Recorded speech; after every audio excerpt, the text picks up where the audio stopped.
Le Flash Info avec le centre de stockage de la Manche. L'URSSAF de Basse-Normandie tire la sonnette d'alarme. En cette période estivale, l'organisme vient de réaliser une série de contrôles chez les professionnels du tourisme. Le résultat est inquiétant. Sur 89 établissements, 21 étaient en situation de travail dissimulé, soit 24% des établissements contrôlés. Des anomalies dans les dossiers de 22 salariés présentant différentes caractéristiques, non-déclaration du salarié, absence de titre de travail pour le territoire français, utilisation de faux statuts ou encore minoration des chiffres d'affaires déclarés. On reparle de l'hydrolien après l'arrêt de l'aventure Open Hydro à Cherbourg en Cotentin. Une entreprise britannique serait intéressée par le bâtiment construit sur le terre-plein des Miels. Il s'agit de CIMEC Atlantis Energy.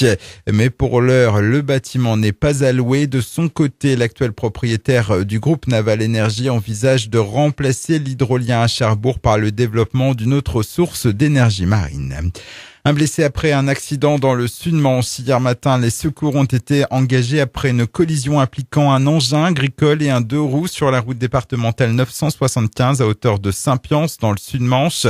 Un homme âgé de 36 ans, le pilote du deux roues, a été légèrement blessé aux jambes. Il a été transporté vers le centre hospitalier d'Avranches. Une petite dizaine de sapeurs-pompiers ont été mobilisés sur l'accident. Les pompiers de la Manche, dotés de 7 nouveaux véhicules de secours et d'assistance aux victimes, le SDIS 50 clôture ainsi l'achat de 30 VSAV. Parmi les centres de secours concernés, celui de Beaumois qui a organisé hier soir une présentation de ce nouveau véhicule. Écoutez le capitaine Frédéric Duchemin. On a touché un nouveau VSAV au centre de secours de Beaumois, puisqu'en fait on avait notre ancien VSAV avait 8 ans, qu'on avait déjà touché 9 à l'époque et il a atteint 100 000 km.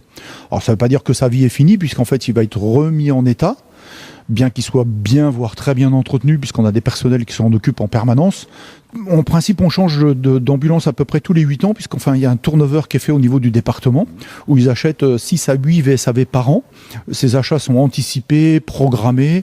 Plutôt que d'en acheter 20 et puis de pas en acheter pendant 10 ans, ben là, on préfère en acheter 8. En plus, ça a été groupé avec plusieurs départements, puisqu'il y a une régionalisation des achats, ce qui permet d'avoir les VSAV à des coûts moindres, puisqu'un VSAV comme ça coûte environ quand même 90 000 €. Frédéric Duchemin, chef du centre de secours de Beaumois, au micro de Ludovic, le département de la Manche qui compte au total 73 VSAV.